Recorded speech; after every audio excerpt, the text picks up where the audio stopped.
Welcome to Going Mental, episode 4, where we talk about our experiences with hospital care. Christy, would you like to start? Okay, I was admitted to a psychiatric hospital in 2003. I think that it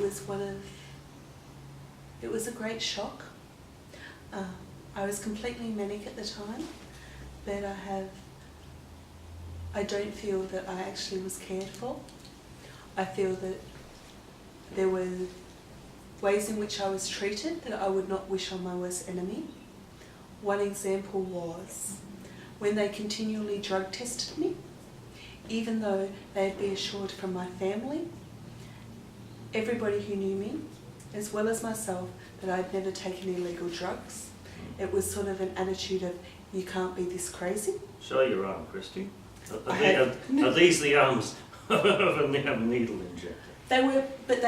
That's a silly comment because they were mostly concerned about me using marijuana and therefore I wouldn't be injecting. But I've never used marijuana and they wouldn't believe me. I feel for psych nurses that was a breach of their trust. A few times they had to hold me down to test me because I was too unwell to understand what they were even doing. They let me wrap my arms and legs around a male psychiatric nurse. They later got angry at me for developing feelings for this nurse. I think you better explain that a bit more, Christy. Why did I was scared of needles, and if this nurse held me and I wrapped my arms and legs around him because I was so frightened, I would let them take my blood. But I feel that that was incorrect and unprofessional of them. I was too ill to understand what was going on. Another time I broke a VCR because I was very upset about the war. For the young people, that's a video cassette recorder. That's something that we don't have anymore. Yeah, an old version of a DVD. A very old version. Before we had downloads. Wonderful. Anyway, once I broke that. I was intending to break the television because I was very upset. They were showing the war all the time on the news, and this was when John Howard had got up and said that we were sending troops to Iraq. I was so unwell at the moment, I can't explain, but I somehow thought that if I broke the television they wouldn't be sending troops to Iraq. But what happened after then is 7 nurses restrained me, threw me into a room and gave me a needle. At the time I weighed 69 kilos, I think it was, and certainly it did not take 7 nurses to restrain me, even though I was out of control. Other things about being in the hospital is they didn't supervise you properly. I felt that they didn't really care about me. Another thing was I was extremely bored, so I had all this manic energy with nothing to do. And then when I did do things, I would... Did things like break the television? Yes. Try to break it. And then I'd have to be yelled at, and they continually gave me Valium at night because they didn't want to let me have a nightlight on. And then Valium lowers my inhibitions, and the next day I would have less inhibited. Like, inhibitions are good. They stop us doing those things that we know we shouldn't do. Stupid things. Yes. Then they would yell at me for doing stupid things. Like, there was a sign that said, "Fear God," some other sick person had written, and I wrote underneath, "Or your psychiatrist, who only thinks he's God," because I was really angry that they wouldn't let me out. It's funny now, but at the time, so they took all the crayons and yelled. So the psych nurses didn't see the funny side of it? No. And they took the crayons and they yelled at me, and so I had less to do. They didn't provide any therapy. Therapy in a psych ward? Only drugs was the only therapy. They sometimes had an activity once a week or something like pottery or that, or story writing, which only lasted half an hour. Okay, out of a 7-day week. I was bored out of my brain. it was worse because I was already crazy. There was nowhere to, I couldn't drive me crazy because I was there. So you were bored and then manic and bored and then manic, or at the same time? Bored and manic, because there was nothing manic. to do. Every time I tried to do something, if I wanted to read a book, they would take the book away from me. I wasn't allowed many of my personal possessions. This was before Kindles, and even though now... A long time ago, children. I know though now that you're still not allowed to have a Kindle on the psych ward, and I understand why they won't let smartphones, because they don't want anyone taking pictures of other patients, but I don't understand why they won't let you have your Kindle or other things that can provide you with comfort and activity when your mind is going so fast. Anyway, that can sum it up for me for the moment, and I'll pass over to Andrew to talk about his experience.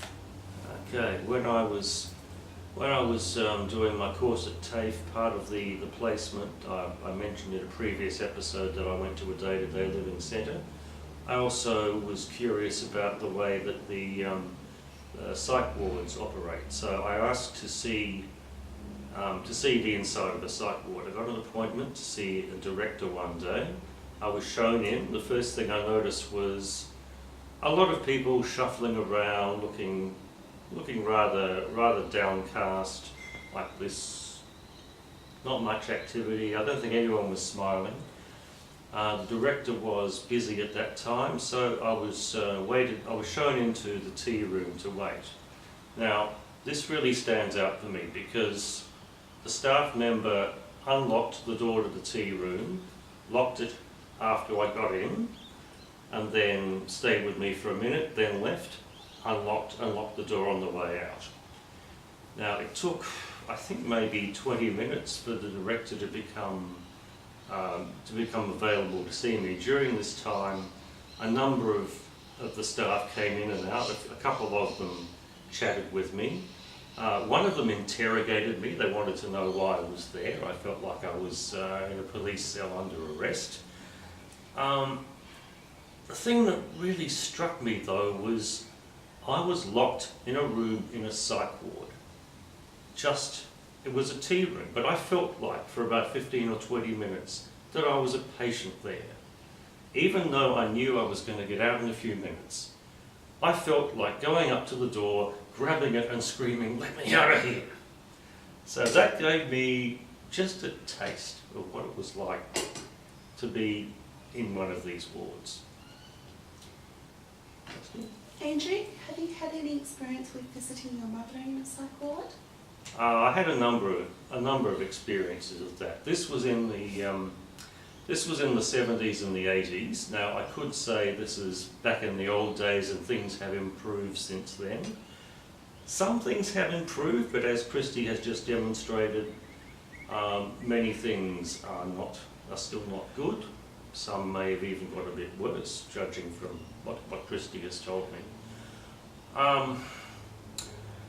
When I would visit my mother in the psych ward, she was usually in a state of utter depression, which is the complete opposite of mania. That is, when she would be lying in bed, and about the most she could manage to do was just to talk to me, but she couldn't be made to be interested in anything. She would talk about suicide quite a lot. She would talk about not feeling like doing anything. I would try to motivate her to do this or that, but nothing would work. It was extremely depressing. And my mum unfortunately spent most of her last 15 years of her life in a state of depression, and a couple of times she was admitted to the main psych ward that's in Adelaide. We're from South Australia. I find the most difficult part of manic depression, well, now called bipolar type 1, to deal with is the depression. Even though the mania is very damaging, it can wreck the lives of people around the person who's manic. It does at least run out after a day, a week, maybe a month or two. Depression can last for months or years without a break. And the most difficult thing is trying to deal with someone who is depressed all the time for a great deal of the time. One more thing, there's a particular episode I remember. My mother asked me once to represent her in front of the Mental Health Review Tribunal. She said she was sick of the place and she wanted to get out. So I went along to a review, and she was quite bright. I think she had quite a good day there. In front of the review, they were asking her questions about whether she was ready to be let out, and I gave a speech supporting her. I didn't particularly believe at the time she was really well, but I thought I would support her anyway. And then at the end of the hearing, she said, "You know what, I don't really feel like leaving yet. I think I need a bit more of a rest." People on bipolar can really let you down sometimes. Oh boy. Yes, can drive you up the wall. It can even make you go crazy. I'd also like to say that I've heard from other people that things from the psych wards have even gotten worse than they were when I was there.